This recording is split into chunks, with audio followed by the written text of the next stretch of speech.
আছেন কেন? মা আপনি কথা কেন বলছেন না? আমি কি করলাম আবার? কি করনি মা? বিয়ে বাড়িতে গিয়ে আমার মুখটা একেবারে ছোট করে দিলে। আরে কোথায়? আপনি দেখুন আপনার মুখটা তো ঠিক এত বড় হাড়ির মতোই আছে। আরে মানে সবার সামনে আমার মাথাটা একেবারে হেড করে দিলে। তো আপনি একটু ঘাটটা সোজা করে দাঁড়ান না। মানে সবার সামনে আমার মান সম্মান একেবারে ধুলোয় মিশিয়ে দিলে। ও এই ব্যাপার। আচ্ছা আপনি বলুন আপনার সম্মানটা কোথায় পড়ে গেছে? আমি এক্ষুনি গিয়ে ধুলো ঝেড়ে নিয়ে চলে আসবো। ধুর ধুর, তোমাকে নিয়ে আমি আর কোনোদিনও কোনো বিয়ে বাড়িতে যাবো না। কেন মা? তুমি বিয়ে বাড়িতে গিয়ে কারোর সাথে একটা কোনো কথা বললে না?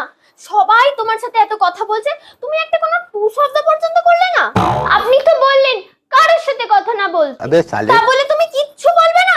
শুধু তো ভাবছে তুমি বোধহয় কালা আর বোবা। ভালো কথার গুলো তো উত্তর দেবে। আমি কি করে বুঝবো কোনটা ভালো কথা? তাও নয় ছেড়ে দিলাম, তুমি শেষ পর্যন্ত গিয়ে পরে ধুতি খুলে দিলে।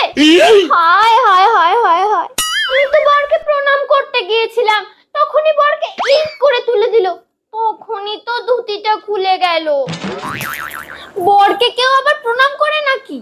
আপনিই তো বলেছিলেন যাকে দেখতে পাবে তাকে টক করে প্রণাম করে নেবে।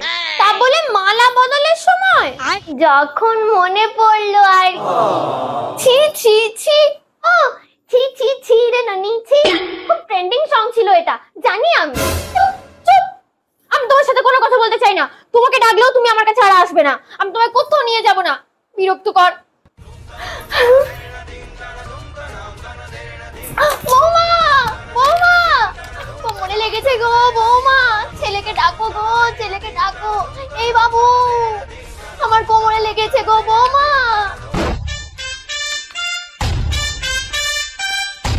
ছি ছি ছি রে নানি ছি। বৌমা